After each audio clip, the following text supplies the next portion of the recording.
Well, hello. Welcome to another episode of Enrichment on the Go. I am very excited to be with you all again. Thank you, as always, for tuning in. Today, we're going to be talking about how to obtain a daycare or childcare voucher. And it is important that you note that every state offers assistance, okay? So it's actually, called a childcare subsidy. They have changed it from voucher to a child care subsidy. All right. And so they're calling it a child care subsidy. And what this subsidy does, it allows you the opportunity to look for quality child care programs with assistance in your payments. Okay. And the payment rates can change. Oftentimes, you may have a co-payment that goes along with that. So, let me give you an example. For an infant, the rate may be $250 a week, right? Well, based off of your income or your income as a whole, as a family, you may qualify through the state for an infant for them to pay $200 of that tuition rate, which means you have a co-payment of $50 a week. All right. What an amazing difference, right? So it is, I've seen where some parents don't want to go for the subsidies uh, because maybe they don't want anything to do. Oftentimes, I see this with moms. They don't want, I guess, to ruffle the feathers of the dad, in essence. Um, However, you should still see if you qualify. All right. It's up to you. However, the co-payments, it's a great way to find quality childcare. You want to find a quality childcare program, and subsidies or vouchers are only taken by um, they have to be approved through the state. All right. And so you want to make sure that you find a facility. All of the childcare facilities and family providers, some of them don't take childcare subsidies or vouchers. Some people opt out of it because they don't want. Some of them look at it a hassle. They look at it as a hassle to take a child who is on a voucher or a subsidy. That is not always the case. I've been in this profession for 15 years, and I absolutely take uh, vouchers. Why wouldn't I? Right. And so, because families need care, and you want to be able to provide quality child care, and I just feel as though you limit yourself when you don't take the voucher. All right. But that is my stance and my stance alone. Okay. And so I think you need to look for, when you first call, just ask the, facility, do you all accept vouchers? Now, when you start your journey on looking for a childcare, you need to already have had filled out all of the documentation needed, so that all you're waiting on is the actual form to come in, or you could have it and already have applied well before. Okay. So you want to do your due diligence before you start calling around saying, do you take a voucher? Because often childcare is on a first come, first serve basis. We are not going to wait for you to take 2 weeks to get your voucher and you have put in no paperwork. All right. And some facilities, I know what we do is, if you don't have the voucher, and I'll say, yes, we do take vouchers, and you will have to put down the deposit, you'll have to put down your registration fee. And once your voucher or your subsidy has been approved by the state, and you bring that paperwork in, because there is paperwork that goes with it, you all as the parents get the paperwork, and the provider that you choose will get the paperwork. All right. The provider has to fill out the paperwork when you initially get it, parents. We're not going to get it, because you have to do your research to find the facility that you would like your child to go to. Once you have that paperwork, you can say, yes, I do have this paperwork. and you give it to the provider. There's documentation that they have to sign it. You all have to sign it as the parent. All right.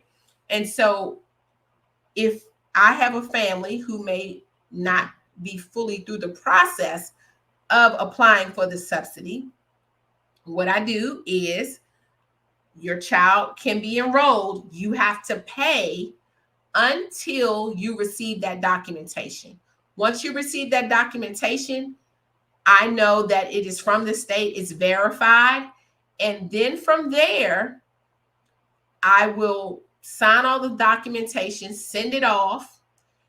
And once I know that, what I'll do is issue a credit to the child's account. Now, every facility may not do this, but they may. You need to ask. But if you are not, we only do it one. You have to pay out until you are actually approved. If you're never approved, you continue to pay or you transition out of the program. All right. So you need to ask the facility or the provider, but it's best that you go ahead and start the application process. It is much easier than when I first started in this field. It took, sometimes a month to get this done. Now it's a much simpler process where, it's maybe, a week or two or something of that nature, right?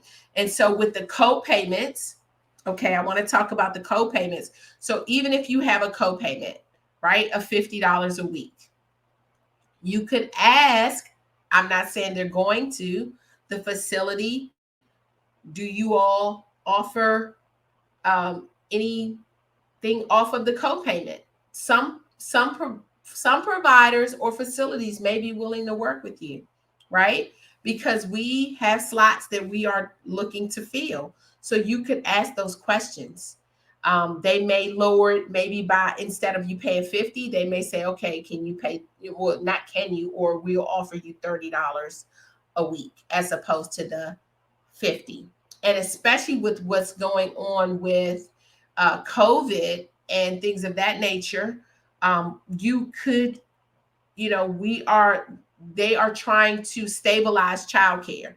So you can ask these questions. All right.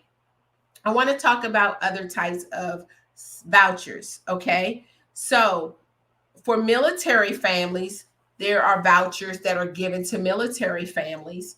There are requirements that have to be met by the facility that you're looking for. If it's not one on the military base, they may have to be a part of, they want to make sure that the facility that you're looking at is licensed. Okay. And that is a requirement.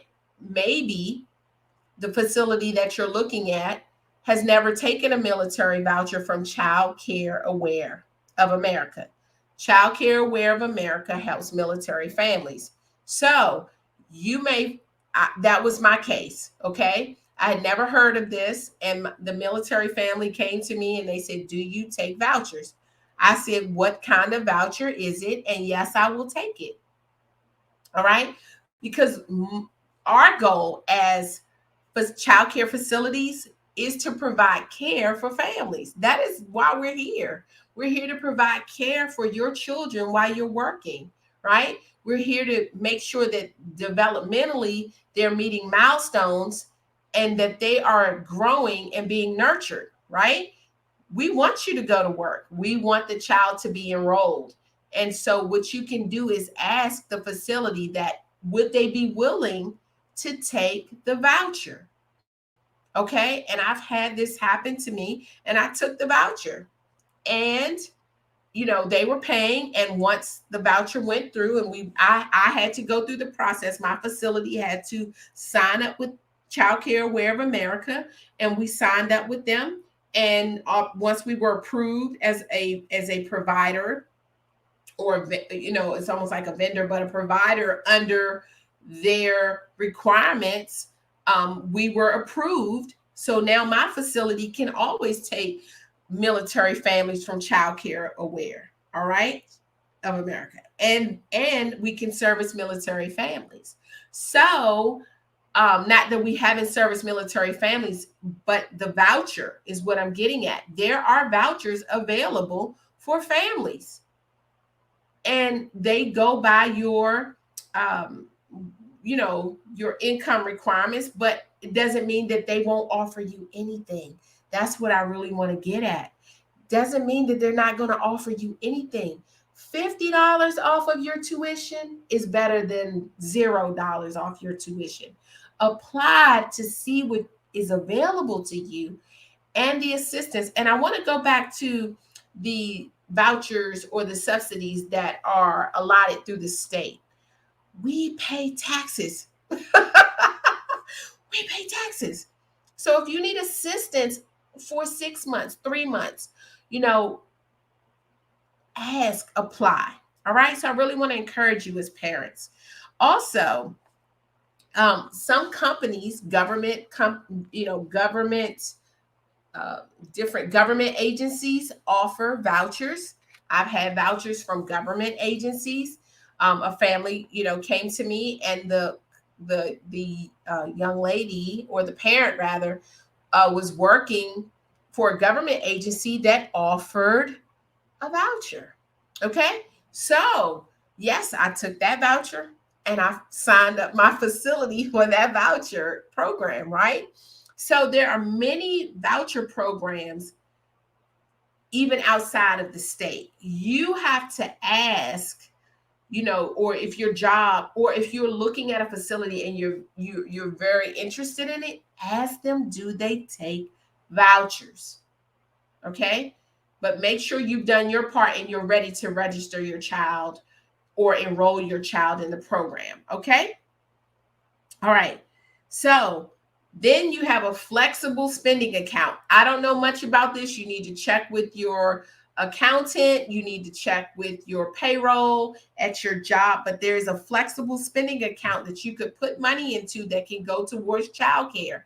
I have had families they still pay out of pocket, but then there's money that they're reimbursed. So I'm giving you all tools, tips, resources, right? Because I want you to be the best parent you can be. I want your child to have a high quality early childhood education that is of high quality, and that includes if you need assistance. Okay. So the flexible spending account, yes, you can ask them, I put money into my flexible spending account, and you can take this to the provider or the facility or the director or the accounting office of the child care facility and ask them to sign the documentation, right? So there are ways to make sure that your child is in a high quality child care facility. There is help for you all as parents, right? And then I want you to do this. You may just ask the center you are inquiring about if they offer discounts. They may offer a sibling discount. They may be running a special. They may be running a special for, where they could waive the registration fee, right? Or the deposit is waived. Often deposits are mandatory, all right? But they may be able to waive the registration fee. Or you could just say, are you offering any discounts? Or does your facility offer scholarships? Yes, schools, I'm going to tell it all. You're going to get the goods, right? Schools, private schools offer scholarships. You have to ask. Sometimes you just have to ask, right? They may not want everyone to know, but that doesn't mean that they won't offer a scholarship. I know that we implemented a scholarship back in 2019, the Claudine P. Hopkins Scholarship, in honor of my mom and our facility. And so, we have a scholarship that we have granted to some of the children in the program. It is not through the state, it is through our center. So we want to give back. And oftentimes you will find that there are facilities, there are centers that want to give back. Ask them, do you all offer scholarships? Are you offering discounts? Do you offer a sibling discount? If you offer a sibling discount, what is that discount? All right. Sometimes there are discounts on the registration fees. Sometimes there are discounts on, for a month. It just depends. But you need to see or ask, are they running any specials? Okay. So I wanted to give you all some tools, some tips. I wanted to give you all the tea on vouchers and subsidies, right? And what you can do to ensure that your child is is in a healthy learning environment, which is a high quality child care facility, right? So, parents, there is help. There is always help for you, all right? And you can ask, and ask again, all right? And ask again. You are the advocate for your child, right? And there is a facility out there waiting to provide quality child care for you and your family. There is a place that is waiting for you and your child. All right. So, what I would like for you to do is look into your local uh, state agencies to see what they are offering. And then if from there you can move into, if you're a military family, there are many subsidies. There are many vouchers. There are things out there. You have to go searching. But on today, I gave you some information that will help you along the way. So thank you for tuning in. I know that you are going to find the place for your child to grow. Learn, play, discover, and grow. Learn, play, discover, and grow. Thank you for tuning in.